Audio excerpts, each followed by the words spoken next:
Hi, Talking Reds. I'm Josh Sexton, joined today by Craig Hannan, who's proceeded to spill tea everywhere, all over the desk before we started recording this.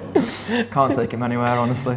Craig, the Football Flash app has been giving me my news update for the day, and he said that Robbie Fowler was on a Sky Sports show. I think it's called The Best last night. And he's been saying that Liverpool need to win a trophy, which is good. It's what I always love an ex-player sticking his beak in, to be honest. Really one of my favourite things about Liverpool, because there's so many of them in the media. And he's been saying, I wanted to be remembered for what trophies I won as opposed to where I finished in the league. I understand why clubs are happy finishing in the top four, but I think a club the size of Liverpool's stature should be finishing in the top four all the time anyway. As I said before, there comes a time when you need to win a trophy. I don't care if it's a League Cup, people will belittle that, but I've won one, it's a brilliant trophy. Craig, aside from the fact that we literally can't win the League Cup this season... Thanks, Robbie. It's hard to disagree with, though, isn't it, to be fair? I think people always sort of picture it as a choice, as would you rather finish in the top four or win a trophy, but I think back to the treble season when Robbie Fowler played a big part, and we won basically every trophy we could apart from the league, but we finished third and qualified for the Champions League, so it doesn't have to be a choice, does it? Well, it was an unbelievable season, but it's very difficult to win a trophy, and especially now, and I think that for his first 7-8 years at Liverpool, well, he only won one trophy, so that just goes to show how difficult. And also, they weren't qualifying for Europe as often. And I know that was more difficult then because there was less places and so on. But it's a difficult thing to win a trophy, and also when you're a team like Liverpool that are fighting for the league and finishing the final of the Champions League last year. Well, if we win a League Cup, yes, I'm dying for silverware. Yes, I want to go for a day out, I want to celebrate a trophy win, but if he wins a League Cup, well, how excited does everyone get? Because it feels as if this team are onto something bigger than that, and I think that look, we're out of the League Cup. I don't know why he's mentioned the League Cup. There's no way of us winning that. And yeah, I'd love an FA Cup, but also it's a difficult one at the minute, because I think as Liverpool fans we just need to win. We're dying to win the league, and every manager that begins to be a manager for Liverpool, he knows that if he wins the league, there is a statue, there is everything. If he's the manager that's able to sort of break this hoodoo and be that first one in the 27-28 years, then he's going to be a god. So do you go for these trophies, or do you just go for the league? I don't know. There's no right answer. I just think it's a lot more difficult than just saying it. To win a trophy, and even then it's the Champions League and it's the Premier League that are the two massive ones. But like I say, I'll be in town for a couple of days celebrating if we can win the FA Cup, or if we could go one step further, the Champions League. But I think it's the league that we need. The club needs the league. Yeah, I don't think there necessarily does need to be a choice. I think back to the sort of the great Man United teams that completely ruined my childhood in sort of 2008, 2009 and 2007 even. They're probably the best teams the Premier League's ever seen, and they were sort of winning all and sundry, winning the league and winning the League Cups and FA Cups and even Champions Leagues around that time. So I think you, like you say, you can make a case for both sides, and there probably isn't really a right answer, but let's just hope Liverpool wins something big and shiny would be nice, to be honest. I think just the last thing, I think that there are different people within the media that will try and sort of find negativity around Liverpool and will try and heap pressure on Jurgen Klopp because he's been here for a few years now and he's not won anything. But as fans, we can see the progression and we can see the trajectory we're on, and we can see how much fun we're having supporting Liverpool and have had over the past. Like, you think of how many nights Jurgen Klopp's given us.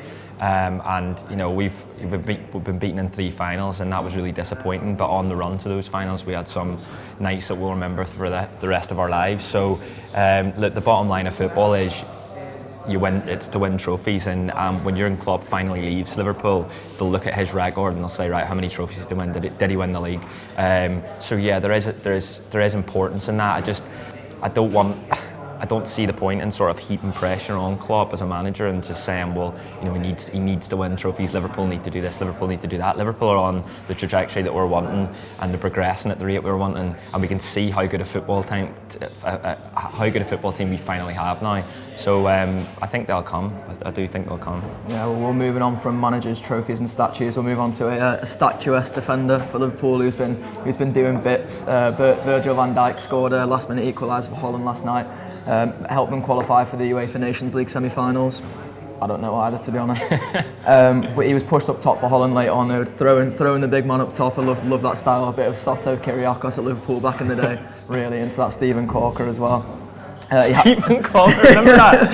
How mad was that? Like, there was I think there was at least 3 times. There was the Norwich one. They throw him up, and like he's just in there. He's in the sort of melee that's going on. To be fair, he was threw himself at people and the ball. If I'm a professional footballer, I don't really want on my bio nuisance. Do you know what I mean? Nuisance defender that is a nuisance up top. I think like Arsenal as well. Arsenal, Joe Allen. Yeah, that's mad. But I think like Virgil van Dijk, throwing him up feels a little bit different because there's a bit of finesse. You saw with the goal, like.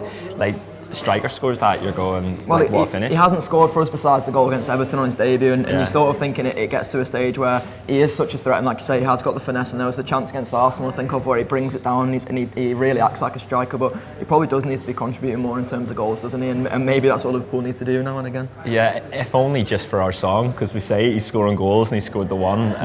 But you know what, in the US, I remember he scored in the pre-season tour, and like it was a lovely sort of Robertson whip ball in, and you know with our 2 fullbacks, look, I think once he gets one this season, then we'll start seeing them sort of flooding.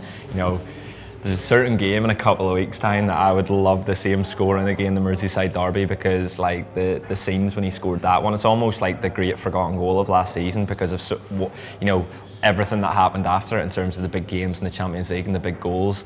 And also getting knocked out by West Brom probably didn't help. Well, yeah, that's true, but you know, like, yeah, whether that sort of confines it to history or not for me, because it was just seeing the celebrations of the Everton fans whenever they equalised and like cheering the corners and all of that, and then for Big Virg to do that in his debut. So yeah, more of that please, Virgil, in 2 weeks. Yeah, I never thought I'd be saying that I want Virgil van Dijk to be more like Soto Kyriakos, but I know, yeah. We are where we are, I suppose. Him being more like Steven Corker as well, absolutely unreal. £75 million it cost us. Anyway, another player who was a bit more worried about getting his first team and his first team football and his goals for Liverpool is Dom Solanke. He scored twice for England under 21s the other night, but obviously he's barely been in the 18 at all this season really for Liverpool. But he's not worried about it though. He says that Trent and Gomez are his inspiration for his path to the first team. He also says Jurgen is a great manager and he knows what he's doing, especially when he is bringing people through.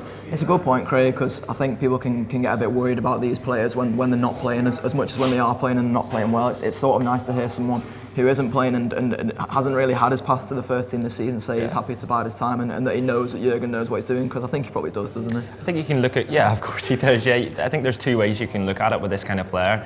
You can look at it, is it more beneficial for Dom Solanke to be training every day with Liverpool against big Virgil van Dijk, Virgil van Dijk marking him in training games and him playing reserve team football and for the England under 21s, or is it going to be more beneficial for him to go out on loan? Now, if he goes out on loan and he's getting games, like I know there was talk of Rangers and stuff in the summer, like him going out on loan under Steven Gerrard, that feels like something that would be right. But if suddenly he isn't getting game time the way Ben Woodburn, like we spoke about him this morning, there's talk that he might come back because he's not getting any time at Sheffield United.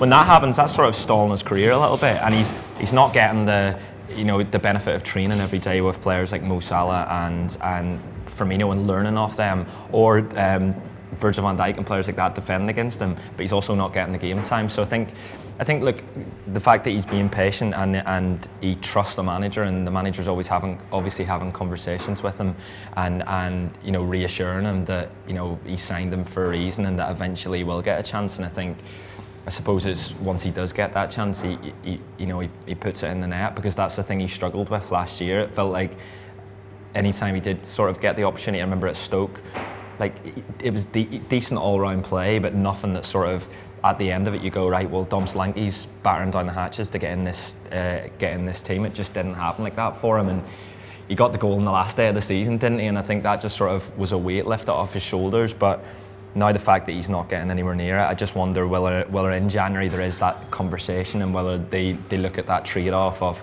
what's best for Dom Solanke here. Is it to go out on loan, play games and score goals and sort of take that risk, or is it to stay and learn from the players that are at the club? Yeah, well, hopefully he keeps scoring for the England under 21s in the meantime, and he's even been training with the senior team there, so maybe get a couple of appearances for them. But I'm sure we'll be discussing plenty more of these topics on the Anfield Wrap throughout the week. In terms of what's out on the Anfield Wrap today, there's a Ban This Filth, which is one of my personal favourite shows, to be honest, and Neil Docken and Jay McKenna are back on it, which means that there's guaranteed to be value in it, absolutely. Like, if you don't know what it is, it's basically, there's Andy Heaton, Jay McKenna and Neil Docken, who all of them love an argument against each other. It gets very heated, and they basically vote. They put their what is it, like their topics. They're given a topic, and they talk about that topic and argue against each other, and then we let our listeners vote, and it gets, like, they do a lot of research and there's a lot of name calling, and to be honest, like, at times there's been proper fallout, so it is worth a listen. Like, it's a really big fun argument, is the way that I'd sum it up. So yeah, definitely get on that if you and want. they're all very argumentative as well, I would say. Absolutely that as well. There's also what we call History out, which looks at the 01-02 season. That's sort of looking towards the final part of the season now. It's part 6, so get on that as well. And also there's a review coming out, which is looking at the next run of Liverpool's games and how we deal with them, and I believe there's a live show coming up as well, Craig. Yeah, in Brighton, we've just announced it, so tickets are on sale now. theanfieldwrap.com/tall live. We did one in Brighton last year, so immediately whenever they all come back, I wasn't there, but John and Neil, whenever they come back, the first thing they wanted to do was organise Brighton the next year. So as soon as we saw the fixtures, it's the night before Liverpool play Brighton. I think it's the 11th, Friday the 11th of January. I don't have it written down, but it's on at theanfieldwrap.com/tall live.